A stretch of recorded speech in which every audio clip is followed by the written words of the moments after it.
시청자 여러분 안녕하십니까? VOA 뉴스투데이 시작합니다.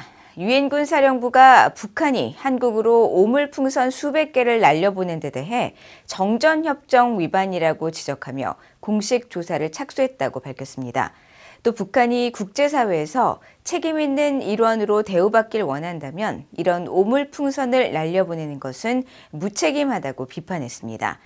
북한의 오물풍선과 한국의 대북전단 풍선은 그 의도 자체가 완전히 달라 비교조차 할 수 없다는 전문가의 지적도 나왔습니다. 첫 소식 안준호 기자가 보도합니다.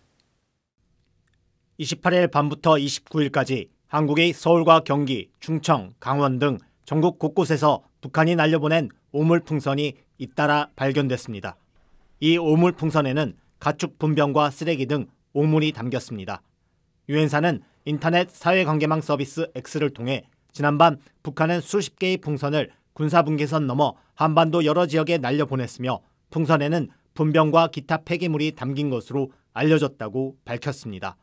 이어 유엔사는 이 문제에 대해 공식 조사를 진행하고 있으며 중립국 감독위원회가 제3자 감독을 위해 참관할 것이라고 밝히고 유엔사는 이번 사건에 대한 특별조사를 통해 사건의 세부 사항을 확인하기 위해 노력하고 있다고 강조했습니다. 유엔사는 그러면서 지역 주민에게 해를 끼칠 수 있는 물질, 예를 들어 분변과 기타 오염물질이 담긴 풍선을 대량 살포하는 군사행위는 공격적이고 비위생적일 뿐 아니라 정전협정 위반이라고 지적했습니다.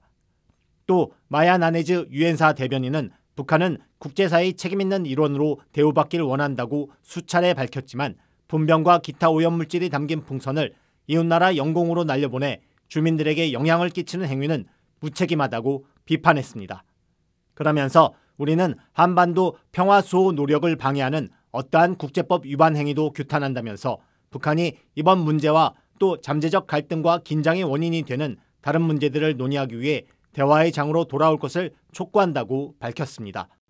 앞서 북한은 지난 26일 관영 조선중앙통신에 발표한 국방성 부상명예의 담화에서 한국 대북단체의 전단 살포에 맞대응해 오물풍선을 살포할 것이라고 위협했으며 이어 28일 밤부터 가축 분뇨와 쓰레기 등을 담은 대형 풍선을 남쪽으로 날려보냈습니다.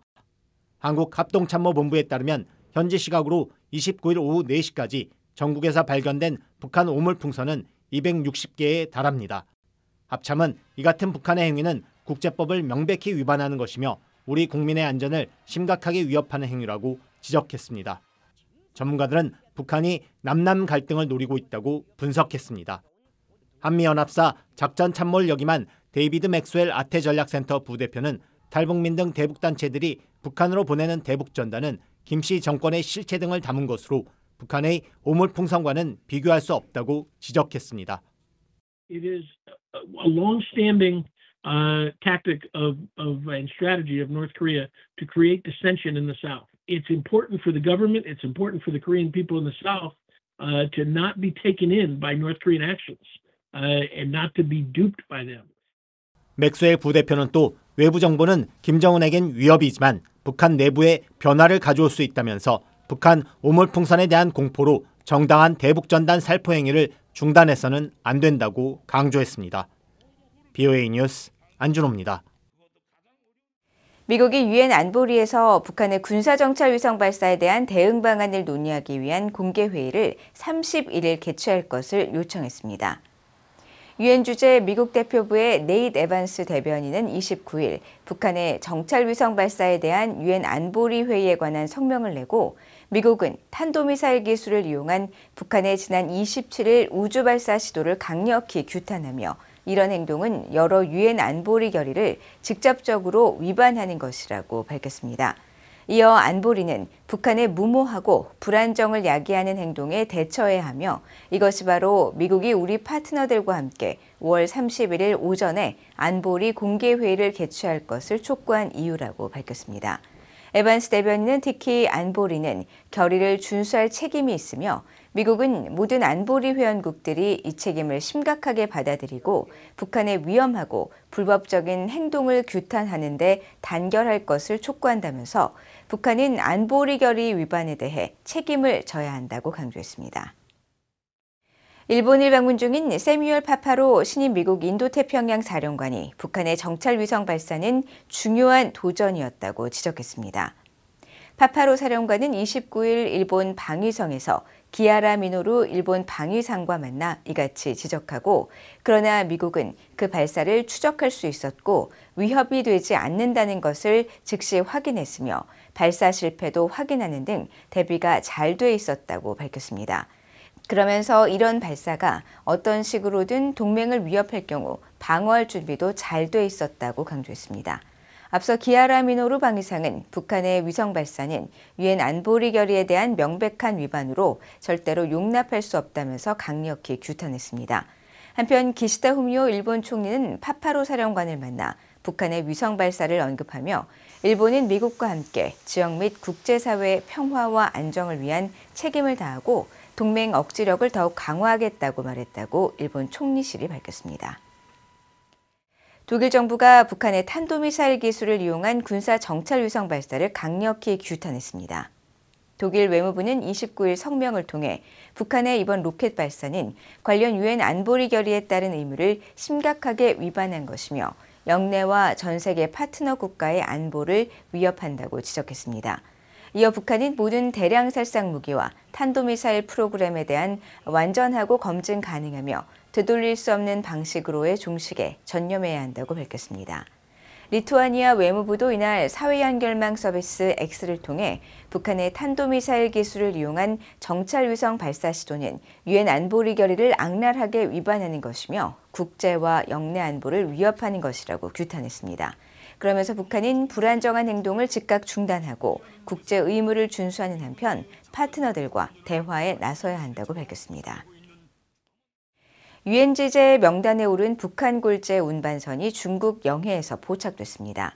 북중교역의 관문인 중국 단둥 세관 야적장에서는 트럭 통행량이 급증한 것으로 나타났습니다. 함지하 기자가 보도합니다.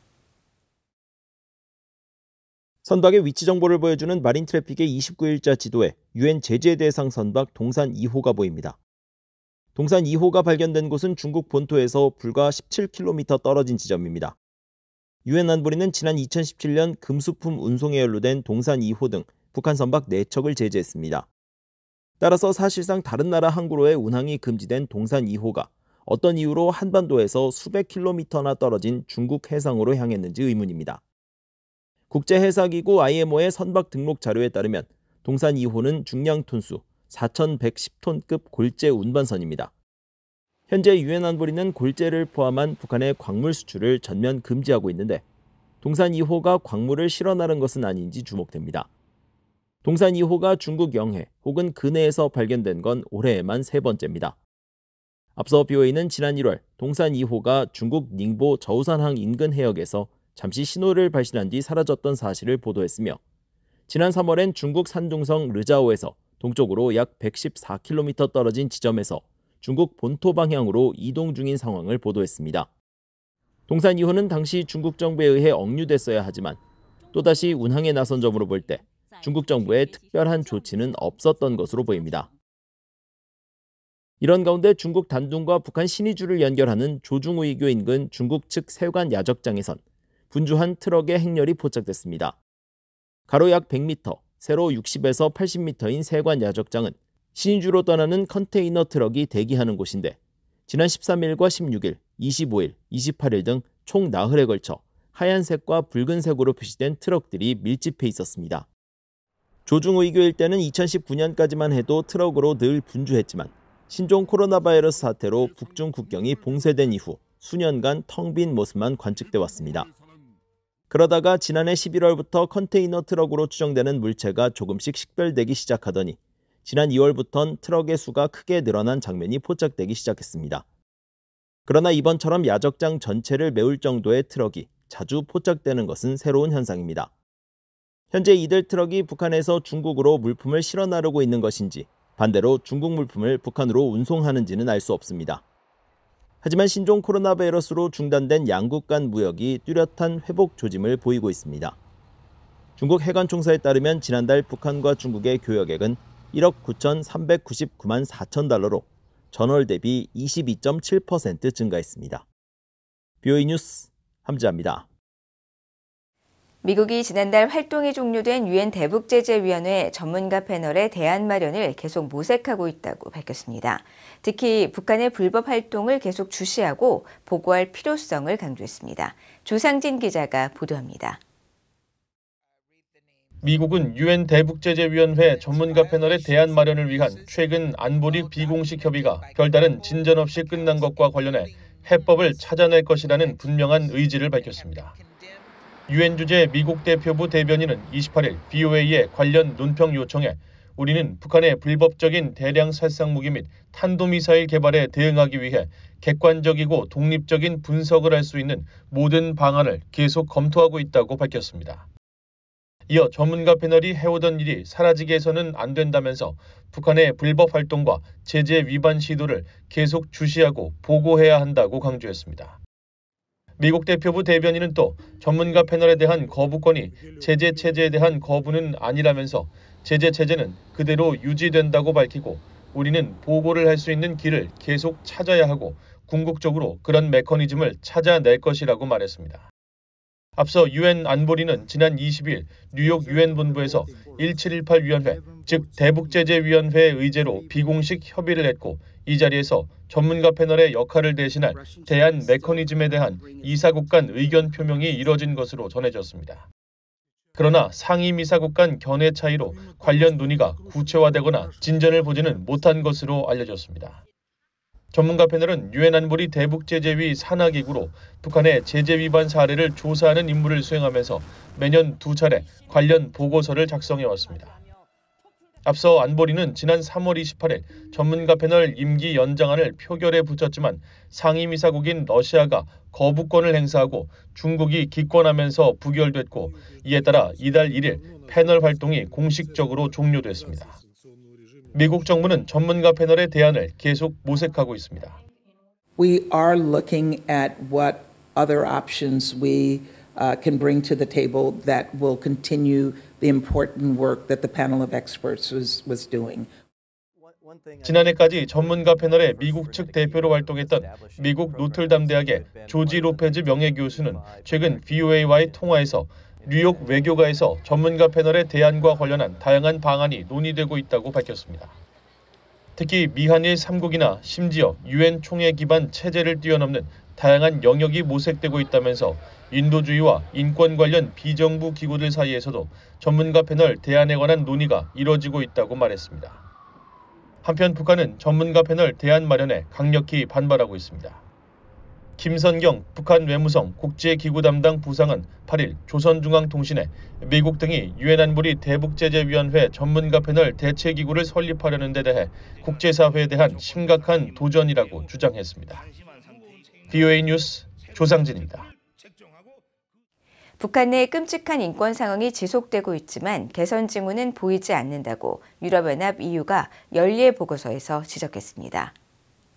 유럽연합은 29일 공개한 2023 세계 인권 민주주의 연례 보고서에서 지난해에도 북한의 인권과 민주주의 상황은 여전히 끔찍했다고 지적하고 북한 관리들에 의해 반인도 범죄 등 조직적이고 광범위하며 중대한 인권 침해가 자행되고 있다는 2014년 유엔 북한인권조사위원회 COI의 조사 결과를 해결하기 위해 북한 당국이 건설적인 조치를 취했다는 징후는 보이지 않았다고 평가했습니다. 보고서는 또 지난 2년에 비해 탈북민 수는 3배 증가했지만 여전히 코로나 팬데믹 이전 수준과 비교하면 훨씬 낮은 수준이며 유엔 전문가들은 중국의 강제 송환 금지 원칙 적용에 대해 의문을 제기했다고 지적했습니다. 또 유럽연합은 이에 대한 대응 차원에서 유엔 인권이사회와 유엔 총회 결의안을 통해 북한 인권 문제를 다뤘고 북한 인권 증진을 위한 시민사회 활동을 지속적으로 지원했으며 글로벌 인권 제재 체제에 따라 북한 고위관리 2명과 북한 중앙검찰소에 대한 제재를 연장했다고 밝혔습니다.